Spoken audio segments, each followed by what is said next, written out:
ওং তৎসৎ। মনের যাতে ত্রাণ হয় তাই মন্ত্র। মনের ত্রাণ হয় আপনাতে আপনি থাকিলে। আপনাতে আপনি থাকার উপায় ক্রিয়া করা। মননাৎ ত্রায়তে ইতি মন্ত্র, অর্থাৎ যা মননের দ্বারা মনের ত্রাণ ঘটে তাই মন্ত্র। মন্ত্রার্থং মন্ত্র চৈতন্য ও যোনি মুদ্রা সহ জপ করলে প্রাণায়ামের দ্বারাই শ্বাস চৈতন্যযুক্ত হয়, তাতেই সুষুম্নার মুখ খুলে যায়। এতে মনের ত্রাণ হয়, অর্থাৎ চাঞ্চল্য রহিত হয়ে স্থিরতা লাভ হয় বলেই এখানে মন্ত্র নামের সার্থকতা দৃষ্ট হয়। কুলার্ণব তন্ত্রে বলা হয়েছে, সাধনের সময় মন একদিকে ছুটছে, শিব অন্যত্র গড়াগড়ি যাচ্ছে, শক্তি আর এক স্থানে, তার কোনো সন্ধানই নেই, আর প্রাণবায়ু অন্য স্থলে চলেছে, তাতে তোমার লক্ষ্য নেই। এরকমভাবে শতকোটি কল্পেও কেহ সিদ্ধি লাভ করতে পারে না। উপনিষদে আছে, একেবারে তন্ময় হয়ে যেতে হবে।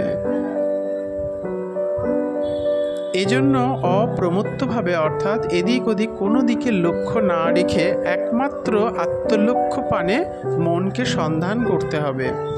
লক্ষ্য সেই পরমানন্দ শ্রী গোবিন্দ, আনন্দ ঘন বিগ্রহ পরমাত্মা, এবং মনই তোমার সেই স্বর।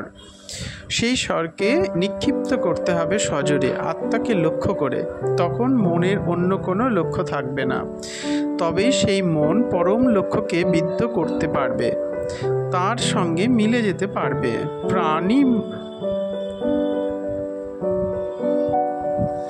প্রণবী মন্ত্র, সেই প্রণবকে ধনু করে তাতে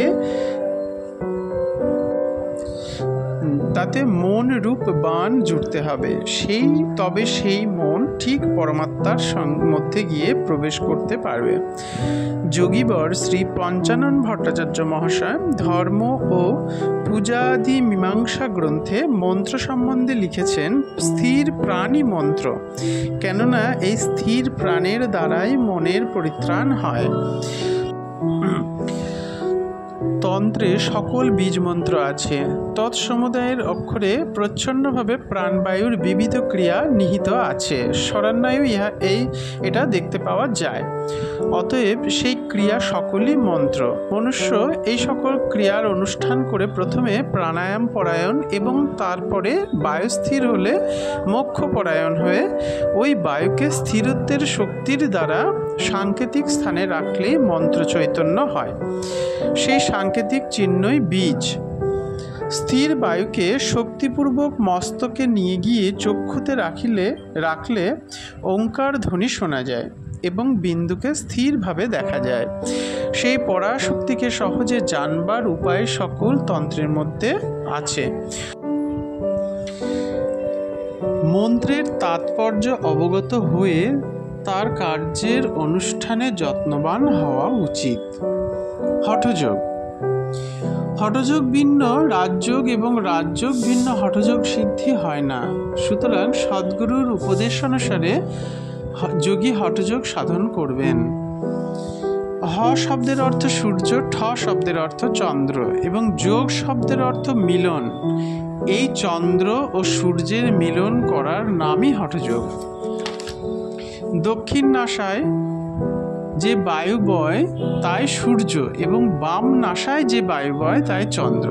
যখন বাম ও দক্ষিণ নাসিকা দিয়ে বায়ুর গতি থাকে না, অর্থাৎ বহির্মুখী গতিকে অন্তর্মুখ করে, তখন সুষুম্নায় উভয়ের মিলন হয়, অর্থাৎ সুষুম্নাতে বায়ু চলাচল হয়। এই প্রক্রিয়াকেই বলে হঠযোগ।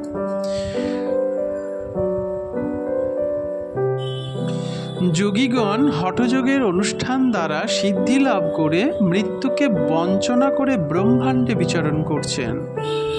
হঠযোগীগণ মনকে, অর্থাৎ সংকল্প বিকল্প রূপা বৃত্তিকে শক্তি মধ্যে, অর্থাৎ প্রাণ শক্তির সঙ্গে অভিন্ন অনুভব করে এবং সেই প্রাণশক্তিকে মনোমধ্যে বিদ্যমান চিন্তা করে শিবস্বরূপ আত্মার সঙ্গে শক্তির ঐক্যানুভব করে থাকেন। সুতরাং রাজযোগের সঙ্গে এরূপ হঠযোগের কোনো বিরোধ নেই। হ শব্দের অর্থ সূর্য, ঠ শব্দের অর্থ চন্দ্র। এই ব্রহ্মাণ্ডে যা আছে সেই সব এই শরীরে, বিশেষ করে মানুষের শরীরে আছে। এজন্য চলতি কথা আছে, যাহা নাই ভাণ্ডে তাহা নাই ব্রহ্মাণ্ডে। যাহা আছে ব্রহ্মাণ্ডে তাহা আছে ভাণ্ডে।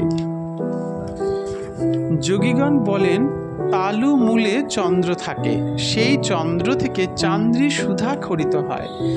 আর নাভিস্থানে সূর্য থাকে, চান্দ্রী সুধা খরিত হয়ে সূর্যে পতিত হয়। পতিত হলে সূর্য তাকে গ্রাস করে, এই জন্য মানুষের জরামৃত্যু হয়। এই চন্দ্র ও সূর্যের যে যোগ তাকে হঠযোগ বলে। লয় যোগ। কৃষ্ণ দ্বৈপায়ন অর্থাৎ বেদব্যাস প্রভৃতি মহর্ষিগণ লয় যোগের সাধন দ্বারা শরীরস্থ নবচক্রে চিত্ত লয় করে মোক্ষ লাভ করেছিলেন বলে একে লয়যোগ বলে।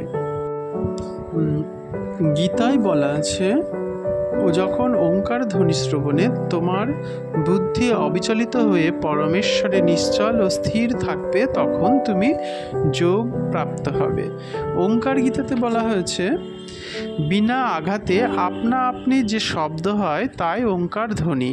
সেই শব্দের যে ধ্বনি তার অন্তর্গত এক পীত বর্ণ জ্যোতি আছে, এবং সেই জ্যোতির অন্তর্গত মন, সেই মন যাতে লীন হয়, তাই অব্যক্ত বিষ্ণুর পরম পদ, সেই পরম পদের ধ্যানই পরম ধ্যান, এবং সেই ধ্যানেরই বিষয়ই ব্রহ্ম। ওঙ্কার রূপ শব্দই ব্রহ্ম, এবং এই শব্দের অতীত নিরঞ্জন নামে অভিহিত। জগৎগুরু শঙ্করাচার্য বলেছেন, আত্মোপলব্ধির জন্য শাস্ত্রে যত রকম উপায়ের নির্দেশ হয়েছে, নাদ সাধনা বা নাদানুসন্ধানই অন্যতম। ইন্দ্রিয় সকলের নাথ হচ্ছে